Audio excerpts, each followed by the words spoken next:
Christian. Mm-hmm. I don't know. How is this gonna do? I don't know how I'm gonna do with this. Well, now you're on. Now Yay! you're on. Got it. Live streamed. Yeah. Yeah. Hey, Thank you so much. yeah, welcome. Thank you.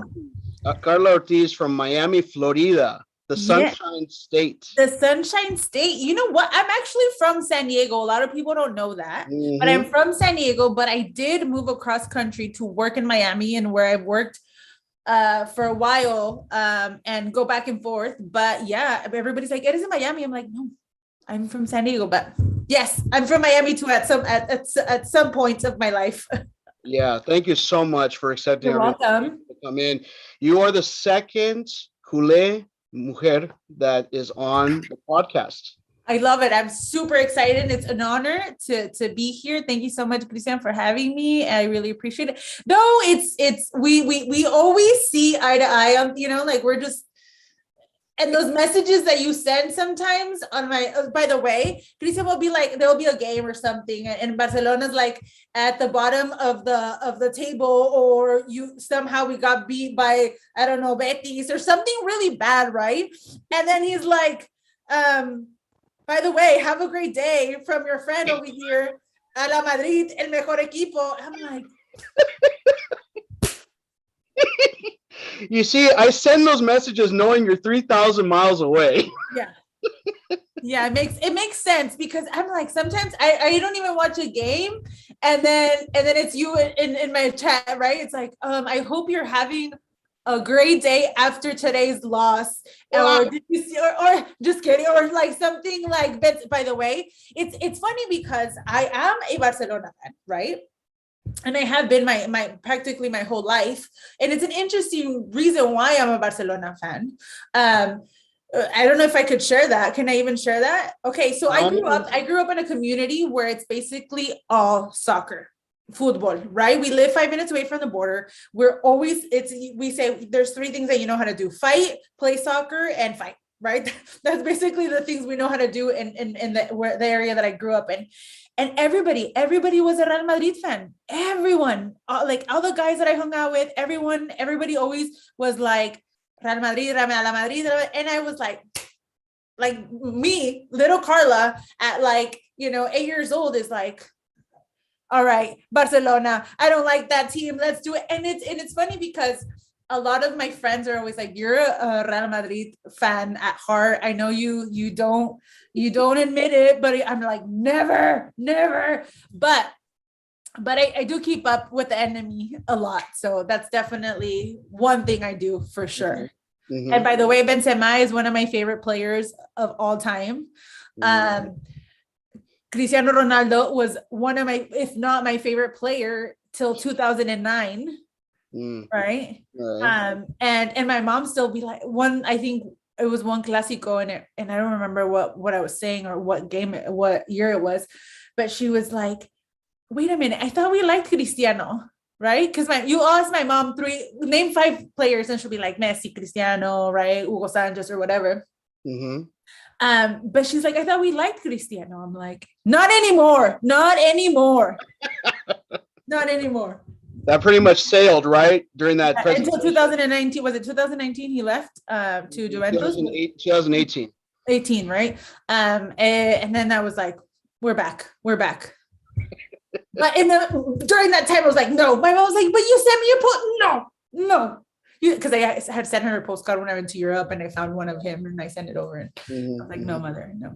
Yeah. But yes, I am a Barcelona fan at heart. I love the game, but a lot of people will ask me throughout, my time working in different, networks. They'll always be like, who's your team? And I always say, though it's sometimes visible, and I'm very non-objective, but I try to be as like, look, I don't say who I go for, just because I cover anyone. By the way, when Univision Deportes, where I worked, first got the UEFA Champions League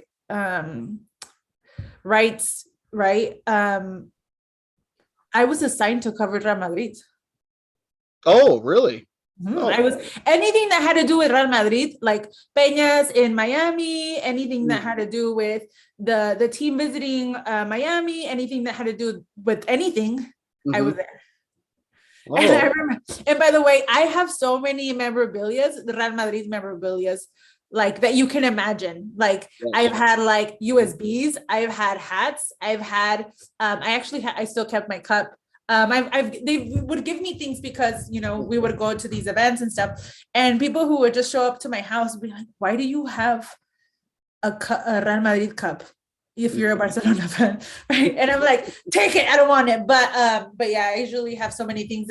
If you ever come over to my house and you see a Real Madrid ball, don't you know, think like, I'll feel at home with that memorabilia. I know, right? I know, totally. I know. Sorry, I'm over here talking like 20 million times. No, it's not. But I mean, you know, let's take it one step at a time. So Univision, because when we first connected, Yeah. I mean, so everyone understands, Karla and I, we've known each other for a number of years now, but we've only connected through social media, never met in person. That's the beauty of technology. One day, hopefully, we get to hang out in person, either in Miami or here in Los Angeles. I mean, you know, hopefully that'll happen soon. I mean, you know, anyway, so Univision Deportes, I mean, that's where you were working when I met you. And, you know, when you're working there and you're covering Real Madrid, I mean, what was it like covering the team? Was it like easy to get access? Was it hard? I mean, who did you have to, I mean, was it a process? Yeah, so basically it was really fun. It was fun for everything. Like I said, I don't dislike the fans, I don't dislike the team, even though I say I do. It was a great opportunity. They had assigned me the team, right? And anything that had to do with interviewing fans in Miami or abroad, if I ever found anybody with a cool story, it was always that angle, right? And it was pretty easy though, because my boss at the time is a super extremely fan of Atletico Madrid. Right, we tell him that he's also a Real Madrid fan, but he's like hiding it and like not letting people know, because he knows, he's like, you would hear him walking through the hallways like, you know, right? And you'd be like, what? That is so weird. But it was great. They actually set up things for me to interview these people, but it was interesting going in, because not everyone's really acceptable, because when you're watching a game, you just want to focus on a game. I think that was more of the challenging part of it, versus like getting the access to go check, you know, these events out, or even the players, or speak to the players. But it was mainly like, I know a fan feels, you know, at home when you're watching the game, and to have someone in your face like, hey, how do you feel, right? And it's like, get out of my face right now, talk to me during halftime. And there was a lot of passionate fans for that, but mainly it was pretty interesting. It was definitely fun, which is the best part of my job. But it was definitely interesting. Did you cover a Champions League final while being in Miami? No, in Miami, no, I didn't. I was in Miami, but I didn't get to travel to cover any. Or a Peña viewing party for a final? You know what? You know what I did? Yeah. It was against Liverpool. Yes, 2018. Yeah, 2018 when I was there, it was against Liverpool, and that was crazy. I gotta say, like the crowd, the vibes there, they're extremely passionate. They even had paella outside. It was like everyone sang their heart out, and it was really weird because people would be like, "Tú a quién le vas?" Like, who do you go for? And I'd be like, I don't know. And you know what? That happened to me like a month ago. I was I work with one of the teams in Mexico, right? And they had we had a viewing party for the final, and I don't know if you've ever been to the House of Football, or it's the it has a different name, but it's in LA, right? And it's like really cool because it was the church of I'll look it up, but it's a church now converted into a soccer store viewing. By the way, we should go. Like an event area, right? And so me, with my luck, I get there early. I walk down, right, to see how the event, like the area is, what it, and it's full of Madristas. like, it's full of, like, you see the Real Madrid flags, you see that, and I'm like, here I am again, right? Here I am in this position again. And so the game was, I don't know who it was against, but it was very interesting to see them, to see just, you know, like extremely passionate fans. And then one guy's like, hi, come in, sit down. You can watch, you know, here's a flag if you want one. And I was like, okay, thank you. No, but I'm fine right here. And they had mentioned, like, what team are you from? Do you like Real Madrid? I was like, I don't know. I'm just here looking for someone, right? Just because I didn't want to like start the whole thing like cover much. Yeah. I was like, no, I'm just here waiting for someone. They're like, oh, okay, if you want to sit down, I'm like, okay. But it was, again, I'm always like, it's me and everybody else. Yeah, it's quite unbelievable. I mean, I just, the viewing parties for our Peña when we watch Champions League finals or Copa finals or Clásicos, derbies, it's just another level. It beats watching it at home alone. It really does. Really? Okay. It really does. Do you prefer to watch it alone sometimes though, like games, or no? No. Just me. No. Okay. No, I mean, right now I've had to get used to it because of the pandemic we're in right now. Okay. Yeah. Sad. But in the grand scheme of things, if I had my way in the world, I'd be around 5,000 Madridistas in an open square with the Jumbotron and of course, at the top of my lungs and losing my voice by halftime. Okay. I can see that. I maybe because throughout my work career, right, I do the play-by-plays via Instagram. So one thing that I need to do is watch every move, right? Like minuto 7, minuto 8, whatever it is, whatever highlights we have, right?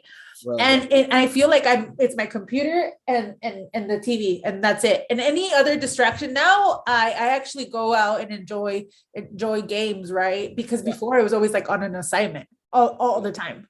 For the past since 2014, I've been on assignment. So it's kind of like when I go to a game and I can drink and I can have popcorn or I can have whatever it is, to me, that's definitely an experience. So I think I need to go see games with more people. That's going to be my goal this 2022. Yeah, absolutely. I recommend it highly. Now in the studio, you worked with Stoichkov, right? Yeah. Yeah. And Zamorano? Yes. Well? Yeah. So that people don't know, CULÉ and Madridista at Univision Deportes. That's fair and balanced to me. Yeah, that is it. And it was great because I had the opportunity to work with one of the greatest, Stoicos.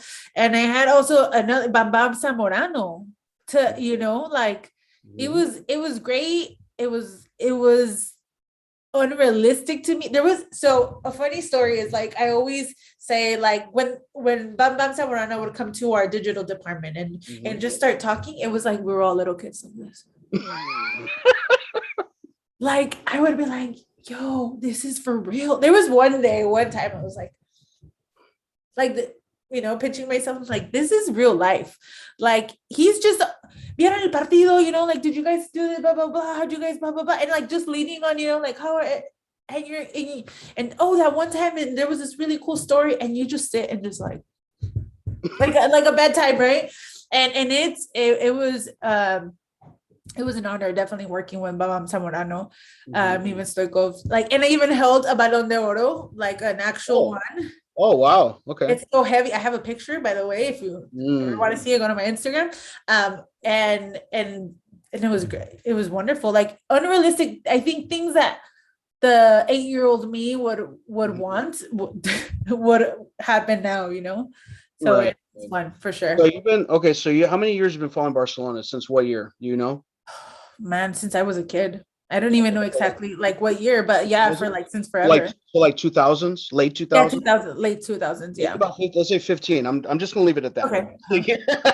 I've been following Madrid since 2000, so I'm a 21st century Madridista. Wow. Okay. So the one question I want to ask you is that we had Messi and Ronaldo for 9 years against each other every week. You remember those weeks? Yeah. I mean, Yeah, and working at beIN Sports, that was also like, that was my day to day. You know, it was always like a fight between Real Madrid and Barcelona, basically all the time. Right. Now, what were your like the best memory that you had, like of a Clásico between Messi and Ronaldo? Like, is there one that stands out in your head that you will never forget? I have so many, but for sure, mine would be. I mean, I don't want to say, but like when Messi takes off his shirt and he just like puts it. Uh, With 2017. 2017, that for me was epic. It was also I think the 2017 one, El Clásico, for me was also because it was my first time working a Clásico. One of my goals in life was ever to work El Clásico, right? And Right. working at beIN Sports, the reason why I moved across country to Miami was to work at beIN Sports because I followed La Liga so much. I would have coffees on every Sunday, every Saturday with Carmen Boquín on the screen, you know, or like Anita Cobos, you know, or anyone on there. And it was like, it became somewhat a goal. Well, like I want to work one day with these guys, right? And I was able to. And then they later became my friends. And then that's when from there I went to Univision. But I think working the madness of it from a working perspective of just El Clásico or a Supercopa or anything that has to do with those two teams together is madness. Yeah, it is.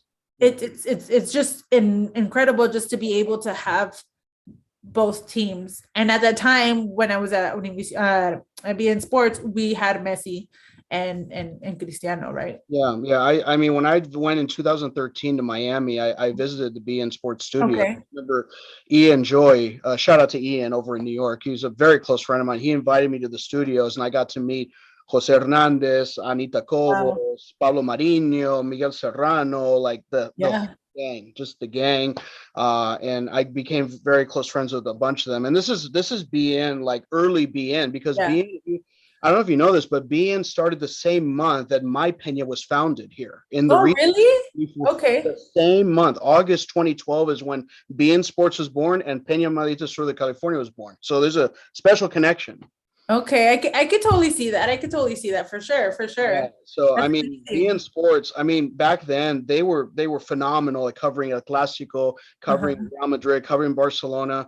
I mean, if you were a fan of either team, you were on top of whatever was going on because they were on the ground. They were everywhere. Yeah. They were everywhere with that. Yeah. When I got there, it was 2016, 2017. And it was, everything was digital, right? And because everyone can access it from other places digitally now at that point, like there wasn't as much coverage, but we did what we could on social media. It was just, I was in charge of the Facebook lives after the games, prior to the games. It was like, where is, Kay Murray, I'm running, like Ray Hudson, Ray, what do you feel of like the game, and giving that behind the scene angle, because you can see it on the screen, right? You see obviously the game, the reporters there, but my duty at that time was to give, the fan beIN Sports in English and in Spanish, right. That angle that they couldn't see in behind the scenes at the studio. They couldn't see us working crazy on the computer, right? Or like, so that was basically what my job was during those games. And it was great. I almost missed my best friend's wedding as well one year because I had to work at Clásico, and they were like, you can't work.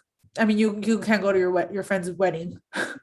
And so I was like, I'm like, El Clásico primero y nada más, I think I saw it on a bumper sticker somewhere. Really? I mean, that would be great. I would buy it for sure, because actually that would be the first universal product bought by both sides. Yeah, right. For real, for sure. And it was funny because I was gonna miss my best friend's wedding, and then she was like, "Oh, for a game," and I'm like, "Yes." So when Messi left, how did you feel? I think it was time. I think a lot of, he wasn't happy there. You could tell. You can look at his stories from Barcelona to like his stories from at PSG. He's just seems way happier. I was hurt because I feel like everyone thought he was going to be the Totti of Barcelona for, and devoted to the team for like years and retire there. But realistically, I think he has so much to give, and he was just not happy. We obviously knew that a year prior to him leaving. They forced him to stay. And I think as a team, we can't be so dependent on him. And you can see that now. Right, you can see that we need some players to kind of take us to that level that unfortunately Real Madrid is right now. You guys have so many young players that we're doing that cleanup that needed to be done a couple of years back and help developing those players. But I was extra sad for that, but also happy for him as a player. Because at the same time, yes, as a fan, I'm like, right. But as a journalist, I think it's wonderful seeing him at a different team, and it's wonderful seeing him, grow as a player, and see where he goes. So definitely, it was like both sides. It was. Yeah, I mean, it was difficult on our end when Ronaldo went to Juve. Of course. Because, I mean, the thing is, against not only Barcelona but Europe in general, I mean, Cristiano was the franchise player. He was our talisman. He was our goleador. He was ours. He was the dude that was going to get us out of jams. He was going to lead us to the promised land, and he did multiple times. Obviously, you don't want the gravy train to end. Of course, yeah. Nobody wants that. But if you think about it, when we got him for 94 million in 2009, and you sell him for 100 in 2018, and look at everything in between, Madrid came out winning. I know, and I gotta also say that I mean, though I love him, he's very underrated. Benzema, I think you guys have great players. The goal he scored today, right? Yes, right. I'm like, I saw the recap a little bit, but I think he's both of them together were amazing. Both of them. And Gareth Bale with him. That three-headed monster when you're 100%. I mean, they were like, I don't think I've ever seen a top three forward lineup at Madrid ever in my lifetime, or even before that. I mean, since the 50s, pretty much. Yeah. How did you feel when Messi left? Now you're like, ya no más Messi? Well, I knew the thing is, the ongoing internal narrative in Madridismo is that when Messi's gone, Barcelona, of course, it was like a ticking away, and we're just waiting and waiting and waiting and waiting. I mean, I have a different take to what you said about him leaving, because I first of all, I don't have any evidence to prove what I'm saying. I'm just putting it. I just think that there's possibilities that he leaked a lot of information to the Catalan media. His people did, to turn public opinion against the club, to force his exit. Because the one thing he would hate is to be the villain, to stay and stay and stay, and the people get angry and angry. And so him leaving on that note that he did, I think that was beautifully orchestrated. And him leaving hurt Barcelona tremendously. Because if you think about it, I remember there's an interview that he gave to Gol. I think was it Gol? I think it was the interview, or someone interviewed him right after the facts that he sent out, right? Huh? And he said, "There's no project, no hay proyecto in Barcelona," right? And I'm watching the interview. It's like a 20-minute interview, and I'm like, but you're the project. Like, they don't want to lose you. Like, they will have a team of scraps around you just to have you, because you mean so much to them in value and making them competitive. So you can't have franchise players all over the place. If you're going to put all your eggs in one basket and you don't have any more money to give to the rest of the squad, or even have a manager that can sustain that level of competitiveness to coach him and the rest to that level that Madrid are at, or Liverpool are at, or Bayern, or whatever it is. So for them, Barcelona's whole aim was to have him as long as possible. And the club that did that before was Napoli with Maradona. Yeah. They did the same thing, and they let him go when things were bad, when he was, tested positive for drugs, when he was on the decline, and they put him out the back door, and that was it. Their hands are clean, because politically it's suicide to sell a player like Messi when the socios of Barcelona love him tremendously. That is so interesting. I did not see it like that, but that can definitely make sense for sure. Yeah, I'm not making him out to be a bad guy at all. I'm just saying Okay. that for him, what was the best way for him to move to another situation without looking Like like a yeah. horrible, looking as like arrogant or looking as selfish, or I mean, you have to look at it outside of the box a little bit, Yeah. and I just think that some of the things that got leaked or were released, that were released, I have a little bit of thought that his team might have had a hand in that. I mean, the contract, That makes sense. That makes sense. I the, can see con- that. the contract being released to the press, that was confidential. Why would Barcelona release that info? Why? Why would you release that you paid him €500 million over 4 years? Like, that doesn't make sense. I mean, unless someone inside the Barcelona board hates Messi tremendously and wants him gone. That's the only other explanation I got. Yeah, that makes total sense. I agree. I mean, now see, this is why I'm not so like, oh, I don't want to speak with anybody else that's not a Barcelona fan, because you get these a perspective that me over here, like, I love Messi. Messi does no wrong. Keep it innocent, and you're like, no, and it makes sense. It is a possibility. Yeah, I'm just saying it's a possibility. I'm not saying it's Yeah. 100%. I can see. Yeah, I mean, it hurts to not have him there because Yeah. you lose a lot of interest globally. Real Madrid and Barcelona are now in this position of where they don't have that transcendent franchise player from outside the country playing in either team, and so the interest has somewhat shrunk a little bit, not a lot, just a little. So now we're in a period of transition. I mean, we went through a period of transition in 2018-19 where we finished fourth in La Liga. We got bounced in the round of 16 in Copa. We got bounced in the round of 16 in Champions League. And what you guys are going through now, being in Europa League and being seventh place in La Liga, it's the same thing 1 year after. Yeah. Yeah. And do you think, like, now that Barcelona is not doing, or not at its greatest, do you think Real Madrid has it easy with the rest of No, the absolutely not. teams? Absolutely not. No, no, no, no. And I just, I've been hearing the narrative from Barcelona being, they're saying La Liga is weaker. This is the worst Yeah, Barcelona. I feel like a lot of people think. And I hear that, and I'm like, okay, so you're willing to dump Sevilla and Real Betis that are having tremendous seasons. Real Sociedad, you're dumping them under the bus. Forget the fact that so if you're horrible, that means La Liga is horrible. I don't buy that for a minute. That's just, I think that's terrible.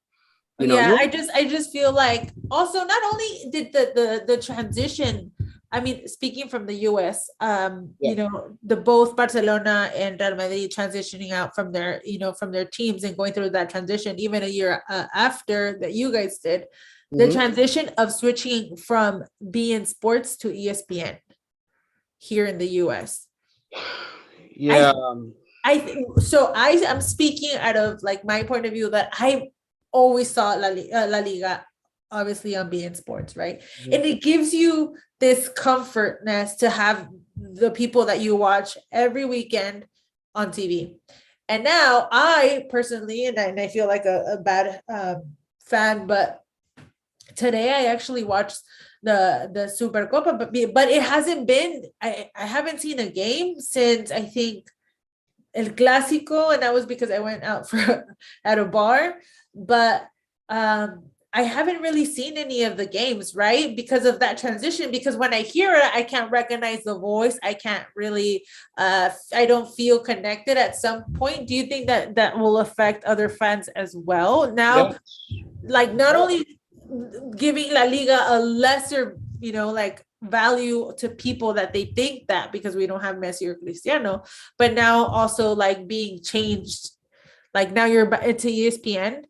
Yeah, it's just that I think ESPN has a tremendous opportunity to grow the audience of La Liga, Copa del Rey. I mean, they have the opportunity. I mean, their streaming service is terrific. I mean, I watch those games. I mean, I have the, thank God for the internet. I'm able to watch those games that way. Some people can't, unfortunately. But the one thing that I wish that they would improve this moving forward into even next season. The people that are doing the games, the people that are analyzing the games, I think they really need to get people that are experts in La Liga, because I've heard so many errors in names of players mispronounced, names of teams mispronounced, the records, where the teams are, like the education is not there, and the coverage of the other teams, not Real Madrid and Barcelona, Atletico, take the top three out of it. It's just that if you're trying to grow the interest of La Liga, you got to put a spotlight on the other clubs. Eibar is a terrific, humble club in the north. They have a female president, for crying out loud. Yeah, I mean, you need to shine a light on these other clubs. I mean, there's some terrific derbies that are outside of Atletico and Real Madrid. There are. Real Betis, Sevilla. That's my favorite derby in Spain. Mine too. All right, high five. All right. It's just that I'm not going to mention names here, obviously, just out of respect. It's just I've heard people that worked in a certain network and they were shut out of being able to work at ESPN when La Liga went that way, because ESPN, they had their crew all ready to go. Yeah. And look, it's just that it breaks my heart to hear those stories. It just does. Yeah, I think that where you watch the game is definitely important. I personally watch my games in Spanish, because I understand football in my head, better in Spanish. But I do watch today. I watched it in English. But what I think is, like, where La Liga is going into that transition, like you said, and now adding on top of it to a different channel, it's like they take away, like, the other kids graduated, you're taking the high school and moving it to somewhere else, and now everything's new. It just feels strange for me, at least. It feels definitely strange. Yeah, so we'll see how this shakes out towards the end of the season to next season. Let's see what decisions they make. I just hope they don't continue to be cheap. I really hope not, because La Liga, even though Ronaldo and Messi are no longer there, there could be the entrance of Mbappé, there could be the entrance of Haaland. I mean, there's an opportunity there, obviously, Yeah, definitely. I can definitely see that. I think the names itself, Real Madrid, Barcelona, Sevilla, even Betis, I'm a Betis fan at heart, have a huge value, and they should definitely market it as like that. But there's also people wouldn't think, though I love Barcelona, I'm a Betis fan. I love watching Betis games, right? Especially with, having two Mexicans on there. And I don't know if they don't know market it that way, but it's hard. And I think beIN Sports had that done, not only because I worked there, but had, like, you knew that they knew everything about La Liga. And going back to your comment, like, those mistakes, you give them credibility. You're like, oh, really, dude, that wasn't that year, or that's not how you say his name. It just makes it seem like they don't put that. What helped beIN is they brought people from Spain immediately. Of course. That brought the authenticity. I mean, it just brought it. Like, you did not that debate or that commentary or that play-by-play here, because it was different. It's from another continent, and now it's stateside. That's what was so interesting about watching La Liga on beIN Sports at that time. And you know what? That's true, because for me, like, if that little escape, even though I'm not in Spain, I love Spain, right? Like, and I've always been drawn to it. It was having Anita Cobos in your ear, recapping the games, or seeing her in halftime, or Miguel Serrano in halftime, so I can see that for sure. Nacho, he was great on there too. Even though hearing Ray Hudson in English, like, Phil, like, it was just Phil Shane was. I can't think of watching a game and not hearing those guys. So it's just, I think that's why I've been so hesitant to watch a game. And then you had Kay Murray, who came from Real Madrid TV. Yeah. to be in. I remember her post when she moved to Miami. Like that was a big deal because she was a presenter for Yeah, she's Balón de Oro. Balón de Oro back. I forget what year. I think it was 2011, 12, Yeah. somewhere around there. I think it was like 10 years or 9 years that she posted. She said like, that was a big deal. That was a huge get. Yeah, and I remember seeing Kay on Real Madrid TV, not my Real Madrid TV, but my friends. Like I said, it was like they were always like it was them against me, right? It was like I was only Barcelona fan, and seeing her and making it such a big deal. When I moved to beIN Sports, everybody became my best friends. Everybody was like, you work with like Kay, you see Carmen Boquín, and then even now, and then when I went to Univision, they're like, oh my god, it was Bam Bam Zamorano. It was just Bam Bam Zamorano to everybody's, Yeah, I met Karina Kvashnova in Madrid, and she was a beIN reporter at the time. And I met her not after, in halftime actually, when it was Almeria playing Real Madrid in La Liga, and this was before the Bayern Munich semifinals in 2014. And she was able to meet me at one of the gates, and she had her vest, like BBVA at the time. That was the sponsor. Yeah, I know. That's amazing. That was a while ago for sure. Oh yeah, I mean, I could write a memoir book. I mean, it's just you should. I would definitely read it for sure.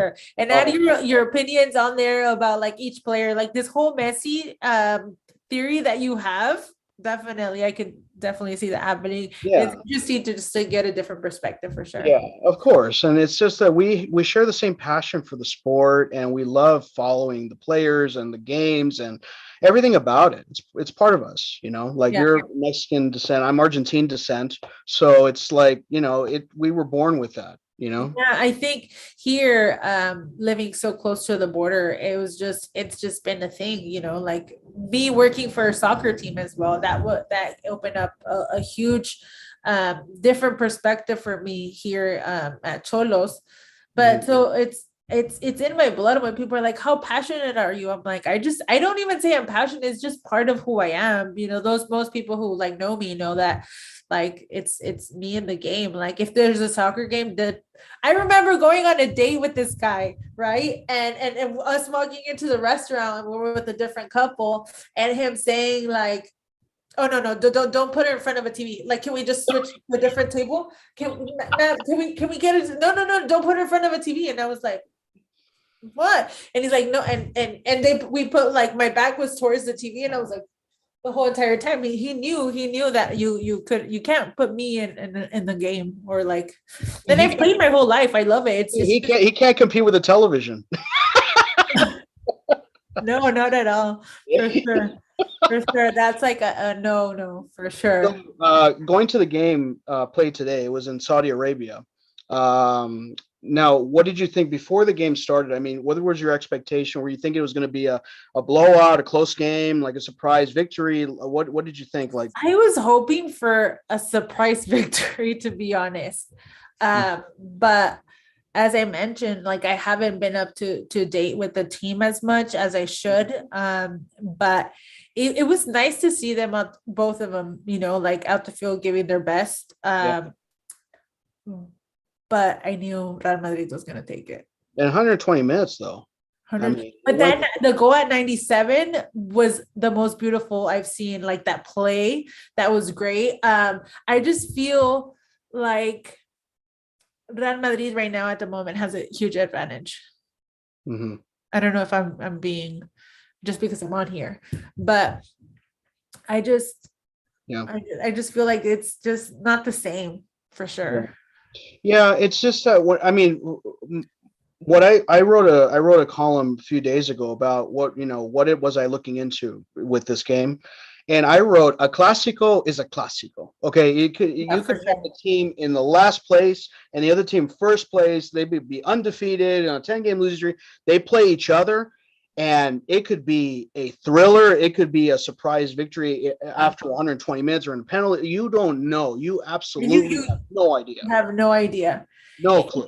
I mean, it doesn't even, like you said, it doesn't even matter what they're doing on their regular season. When those two come together, it could be like Barcelona has been killing it in a like a winning streak, and then goes, and gets into their head and play against Real Madrid, then there's days that like Real Madrid wins. It's like unexpected for sure. Is that the thing? Is that Madrid have won 4 straight Clásicos before today? Okay, so they're thinking confident. They're thinking, okay, we have more experience. We are in a better form. Like, just seeing the trend of how it's being covered be up to the game, they were pinning Madrid as the huge favorite. I don't know what the betting line was, but I was saying, watch it, because Xavi Hernandez is going to get these young bucks prepared, concentrated. They're going to come out with something. I don't know with what, but they're going to come out with something, and it's going to shock them.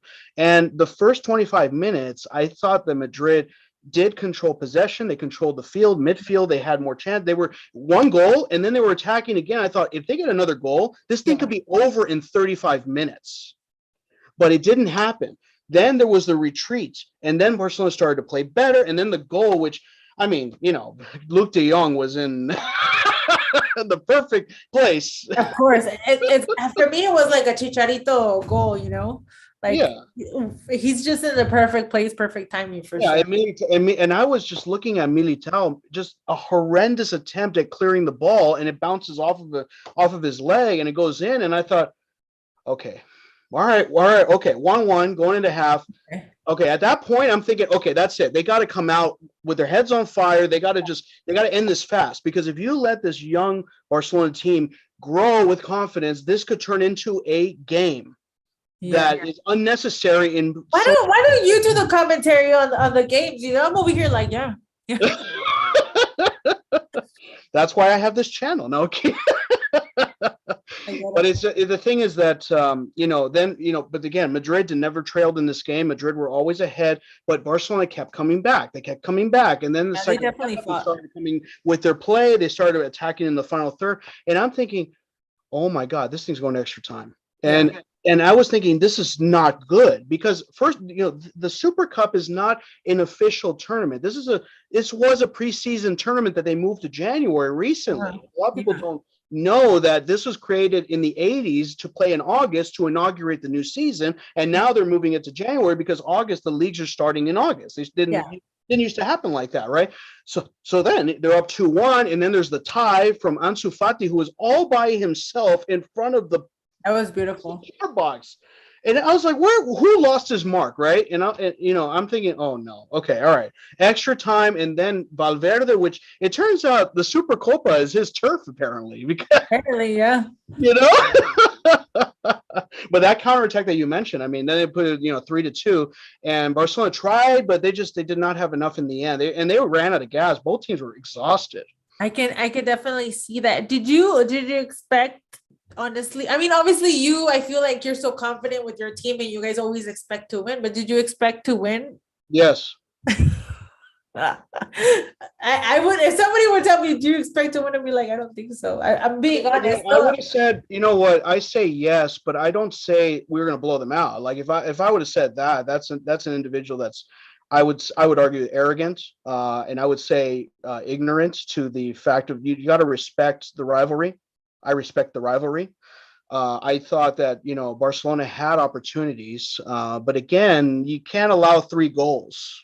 Okay. You can't do that. And the goals that they allowed, I mean, horrendous defending, Busquets losing the ball in midfield, leading to Vinicius goal. Like those things you can't do.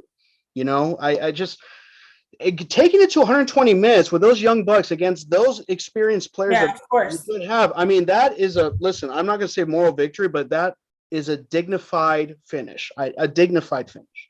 Definitely. And I don't want to say like this is the cup to do so, till you play those young players. But I don't want to say you guys beat us because we had the young players, but I just feel like it's not the same Barcelona. Has it been, many years ago. No. But seeing Xavi on there, it was really nice. Yeah. I gotta say, like it gives you as a fan, it gives you hope, right? It does for Barcelona. Yes, I saw his post game presser, and I mean, I didn't really agree with what he had to say, but again, I don't agree with a lot of what he has to say. Yeah. I mean, that's the way it goes.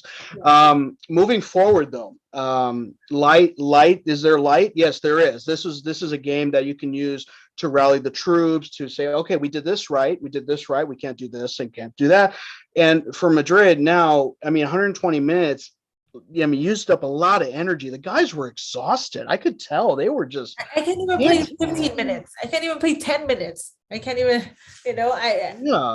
we look at it like, oh, it's 120 minutes, but for anyone, 120 minutes, even for those type of players, it's a lot of time. Yeah, and there was a moment I remember in the extra time when it was before that goal. I was thinking, okay, you know what? If it doesn't happen, just end the game, and then we have a week for the Copa round of 16 against Elche. Like, my head was already like, okay, you know what? This ain't gonna happen. Yeah. Let them have it. Let them play on Sunday and burn those legs. Let's a week. Like your head starts to move of the calendar, because that's the next opponent after the Super Cup final is Elche in Copa del Rey, and that's a one-off knockout. You should be on Trade out one of the other days. You go on with this for hours. Yeah. Yeah. Yeah. So let me ask you this: Europa League. Do you want to win Europa League?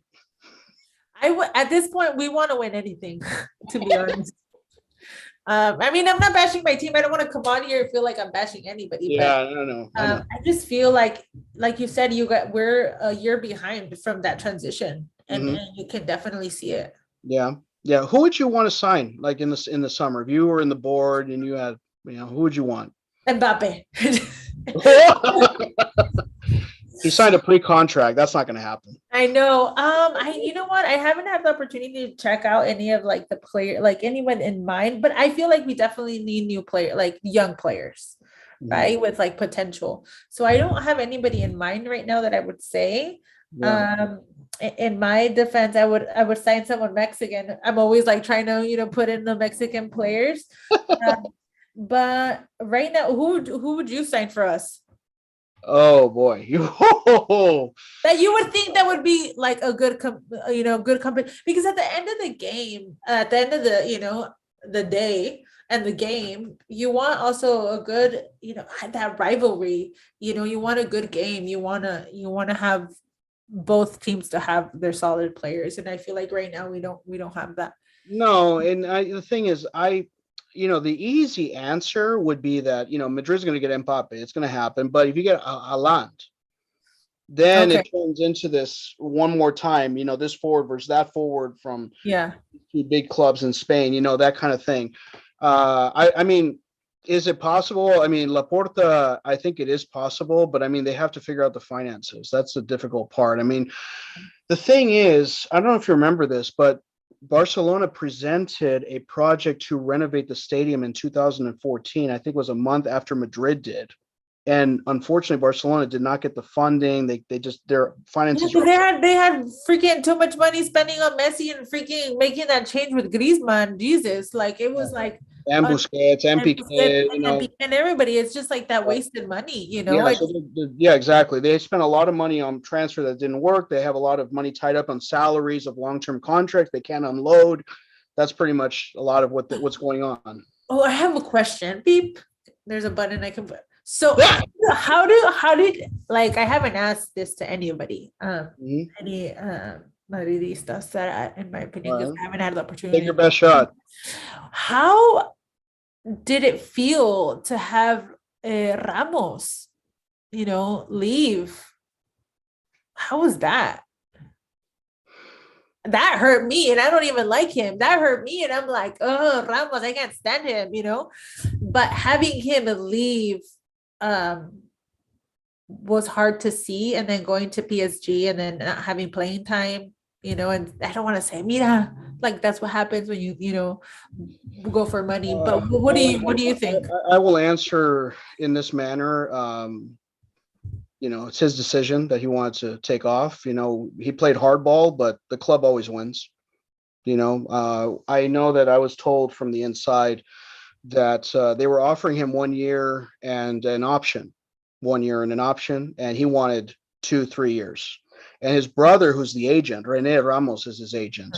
He's in his ear. He's, so you're the best center back in the world. They got to give you the money. They don't have anyone, just in your head. And he bought into that. And the negotiating that happened, he did not bend to that, didn't meet them in the middle for that agreement. And the club, looking back, they're like, okay, we got Militao, who, subbed in for him in the second half of the season extremely well at that time. You had Nacho Fernandez, and then you got Alaba, who comes from Bayern Munich for free, right? And so Madrid doesn't miss a step. See, when they're, even if you're a legend, if you try to play hardball once you're in the twilight of your career and you have injuries, you really are in a really bad position, really bad.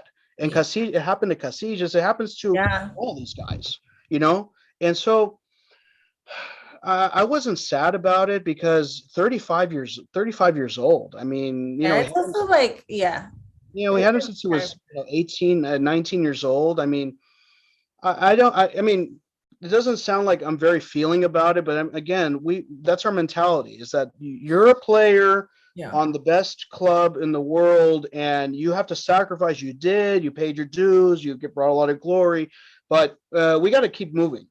Yeah. And if you don't fall in line, then you can move out that way, and then we'll find someone to replace you. And so then you see the first half of the season, and we don't miss a beat. We don't miss a beat. Alaba and Militao, tremendous together in the back. Nacho filling in today because Alaba is not able to play. So, I mean, that goes to the essence of what Real Madrid is in terms of, replenishing and revitalizing their squad and filling in when there's a veteran that's on their last spin. They have someone right behind ready to go.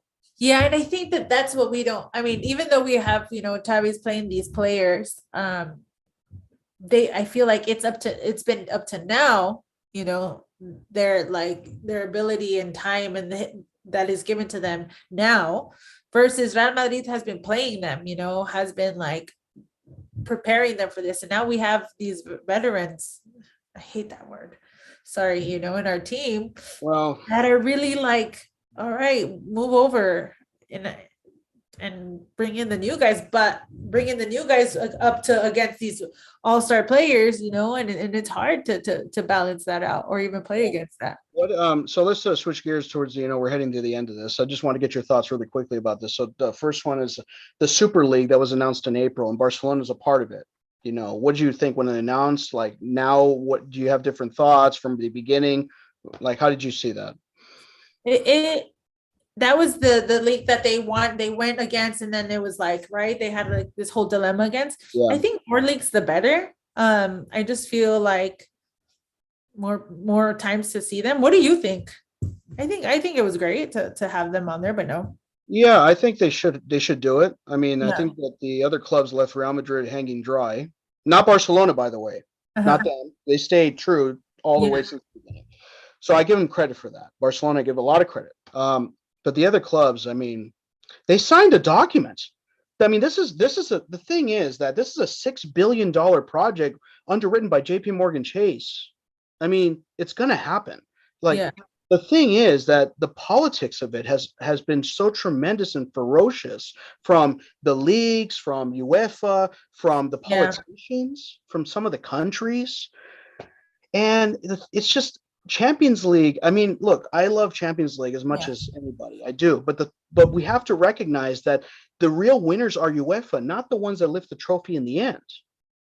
They're the ones that are reaping the benefits, and the big clubs are the ones that are getting hosed. Like they're talking of expanding the tournament more to have more of the Legia Warsaw and the Ludogorets and the mid-table modest clubs of Europe that for them, it's participating is enough. They're never going to win the thing, right? But getting in is what matters to them. So then I remember Barcelona went to Hungary to play. Oh my goodness, what was the team? Ferencvárosi, right? And they win, blowout victory. And I remember the media after the game was like, "Why is Barcelona being forced to go to Hungary to play this team? Like, this is a waste of time." Oh. Exactly. The Super League is the big clubs going against each other from September to May. What's wrong with that? Yeah. I just feel like, UEFA just wants, it gives it that value to to just watch UEFA, Champions League. It makes it so elite. And having another league come in and do that is going to take it from revenue. And so that's why they're so against it. But I think the more leagues, the more football there is during, the whole year, for me, it's the better. Yeah, right? but it would be, but the thing is, a Super League would be something different from Champions League. I mean, it would be these 15, 20 clubs that are in it would do that. And then the weekend they do La Liga. They would do their league or the domestic cup, let's say, right? The thing is that it separates these clubs from the other clubs. And the argument is that, oh, well, these clubs are never going to get relegated. They're always going to be in that money pot, blah, blah, blah. But to be honest with you, if you look at the results of the past, let's say 20 years, the big clubs are competing in the latest rounds anyway. Yeah. They are. I mean, and we have to be honest as fans. Would you rather watch Barcelona, Liverpool in a semi, or would you rather watch, let's say Aston Villa against Legia Warsaw? You're going to watch the big clubs. The majority of people you have to be honest about it. Yeah. I mean, I know I am. It made me, clarify what I love to watch. I'm not hiding behind it. I know I'm a Madridista and you're a CULÉ, but we watch. That's why we love those tournaments. We want to watch the big guys go up against each other. Yeah. That's so I don't know. It's unfortunate where it is, but I think it's going to happen. It's just that they have to do a better job of being a united front. And you remember the draw that happened for the round of 16? I mean, that was such an embarrassment, right? I just feel like, what would be the ideal thing for you to have? Not have the Super Liga, or like? Yeah, I would have the Super League. I would start it in August. I'd say, if I had the power over these 15 clubs that signed on, I'd say, okay, that's it. We're done. We're out of here. We're out of the Champions League. Goodbye. We sign a deal with our domestic leagues, and we say we're going to stay with the domestic league indefinitely. We are going to stay in it. We're going to compete in it, because every team is going to get over $300 million just for getting into the tournament, into the Super League, right? The winner of the Champions League now gets 120 million euros. That's it. The winner of the Super League, the Super League winner would get over $1 billion. How do you say no to that kind of money? And in that kind of money, you'll be able to support two separate teams. I don't know. Would I rather see Barcelona, Real Madrid in September, and Liverpool against Inter, or Man U against Bayern Munich in February? Absolutely. Yeah. If you paint it out like that, for me, I would definitely do that. You follow the NFL? Okay, so I'm a Chargers fan. I was a Chargers fan. They left my city, so I haven't watched the NFL in like 3 years. They'd still be there. No, and then that what? If you had built them a new stadium, they'd still be I know. there. I mean, I would build them a stadium if I could, but that obviously didn't work out. I mean, how am I gonna? I don't even have, I know, right? But it was a lot, like most of us Charger fans. A lot of people. I know people that still continue to be their loyal fan, but to me, it was just. The reason why I brought that up is the NFL. I mean, those teams, they could go winless and they're still in the NFL. But look at the product. Look at them playing on Sunday, Monday night, Thursday night, and the fan base. I mean, I have to say, the NFL is the most popular league in the United States by far. Of course. By far. And look at how they do it. So the Super League in Europe would be like the NFL. That's the NFL model for Europe. But, in Europe, apparently everybody needs to be in the same boat. Or maybe it's like an American way of thinking that's, that they need to adjust to, which is probably not going to happen. Oh, yeah. And that, Staples Center got renamed to Crypto.com Arena. Yeah. Right. Now, in Spain, that would never fly. Or like the fact that or even like how Mexican teams are, where they moved to different, like Atlanta was from 11, now it's like it was Cancun, and then it was like the NFL. No, I mean like San Diego Chargers going to LA. That's just strange. No, yeah, right. It's just that, tradition in Spain, for example, with regard to naming their stadium, like that is sacred. Like I remember I remember in 2015, there was a rumor that this company from this oil company, they were going to drop, I think, was 25 million euros a year for 20 years to be renamed the Bernabeu for their name. That's inside the club. They were like, no way whatsoever. No way. Like if it went to a vote, it would have lost like 80 to 20. There's no way you take the essence of it, I feel, at some point, like, right? But the thing is, you can finance your arena without going to the bank. Yeah. You know what I'm saying? Like the thing is, we're Americans. Like we think differently here. Like we don't have a problem. Like Hard Rock Stadium, no one has a problem with that name. No. Like MetLife Stadium, United Center, like I can go on and on. Nobody. And even like in Mexico, MetLife. MetLife Stadium.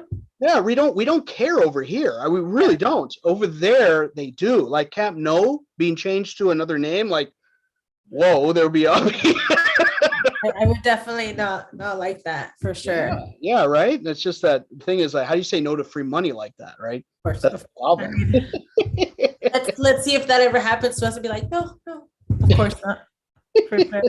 All right, so the next Clásico is in March 19th. We should watch it like virtually and like go against each other. I'd be down. Absolutely. I'd be totally down.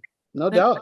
Let's do it. And then I'll go with like a bunch of Barcelona fans, and then you go with a bunch of Madridistas, and then we can just be like, doing this on a live from there. That would be fun. That would be dangerous, but that would be fun. No, that'd be a lot of fun. I would totally be down for that. Of course. I mean, you want to experience it with those that have it as well, and the game being live and being able to do it this way, it's beautiful. I think it's great. We should think about it. We should definitely think about it for sure. So the Let's Talk About It podcast, that was a great show that you guys had. Yeah, we talked about a little bit about everything. We did. It was fun. We got to like chat with people. Right now we're like in a pause because of the pandemic, and then we just kind of the location. Yeah. And people get busy with it, but because he has his, Richie has his own thing going on. Mm-hmm. But it was definitely fun interviewing and knowing people's stories and talking about tacos. Who doesn't love tacos? I mean, who doesn't love empanadas? It's like, your empanadas and my tacos. Oh yeah, I'm all about the tacos. Yeah. Taco Tuesday. Taco Tuesday is my favorite day. Yesterday I was like, I love Tuesdays. I go with tacos al pastor. Really? Okay. All right. Okay. That's interesting because a lot of people, you're either team, al pastor or team carne asada, and mainly a lot of people go for carne asada. But I would so buy a shirt that says team al pastor. I'm gonna find you one. Oh, a friend had like tacos, football, y cafecito or something like that, and I was like, I want that shirt. I need it in my life for sure. Yeah. Oh yeah. Well, that's terrific. Well, all right, Karla, this is we got to the end of this. Hey, thank you so much for having me. It's an honor to be on here. Whenever want to have me on again. Yeah, absolutely. I bet on it. Thank you so much for being on the channel. It's great to chat with you about this game, and hopefully have you on very, very soon. I hope you stay safe over there in Miami. Stay safe. You come back, we got to hang out for sure. Or when I go to Miami, I'll give you a heads up, and hopefully you're in town. Let's do it. Thank you again for having me. It was a pleasure. I had fun. I learned a lot, and I'm taking all that perspectives that you had that I would never in my life ever think about. Especially now, I would be like, did you guys know Messi sent out, his contract to everybody? The Barcelona media for sure. That's awesome. But so tell the people about the social media, like where they can find you. Yeah, you guys can find me at Lima Bonita. It's Lima and then Bonita. I'm like that on every social media account of mine.